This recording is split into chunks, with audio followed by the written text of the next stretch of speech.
220 volt की विद्युत line पर उपयोग किए जाने वाले, तो जो वोल्टेज दे रहा है V का मान वो 220 वोल्ट दे रहा है।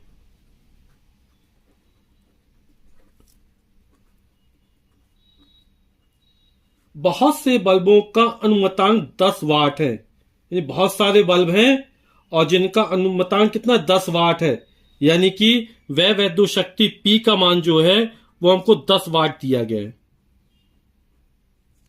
क्योंकि वैद्युत शक्ति का मात्रा क्या होता है? वाट होता है। फिर कह रहे यदि 220 लाइन से अनुमत अधिकतम विद्युत धारा 5 एम्पियर है, इस लाइन से अधिकतम वैद्युत धारा कितनी निकल रही है? 5 एम्पियर की निकल रही है, इससे ज्यादा नहीं निकल सकती है। तो इस लाइन के दो तारों के बीच कितने बल्ब पार्श्व क्रम में संयोजित किए जा सकते हैं?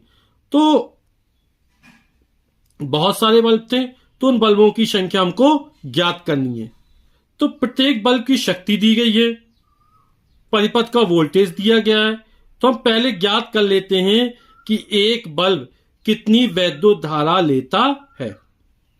तो प्रत्येक बल्ब द्वारा उपयोग की गई विद्युत धारा, इसको हमने I1 मान लिया। तो हम जानते हैं P बराबर VI होता है, तो I बराबर P अपॉन V हो जाएगा।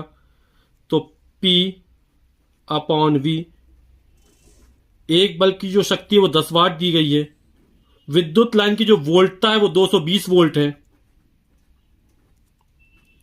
एक जो से एक जो कैंसिल हो जाएगा, 1/22 और वैद्युत धारा के बाद एम्पियर, यानी एक बल्ब के द्वारा उपयोग की जाने वाली जो वैद्युत धारा है वो 1/22 एम्पियर है।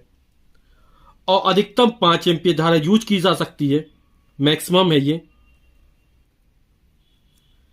तो हमें बहुत सारे बल्बों की संख्या याद करनी है।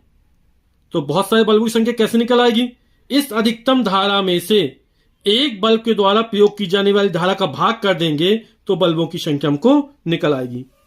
तो पार्श्व क्रम में संयोजित बल्बों की संख्या I max बटा I1। I मैक्सिमम का मान 5 एम्पियर है और इसका मान 1/22 एम्पियर है।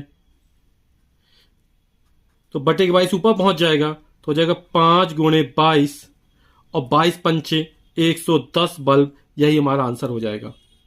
यानी पार्श्व क्रम में संयोजित बल्बों की संख्या 110 होगी।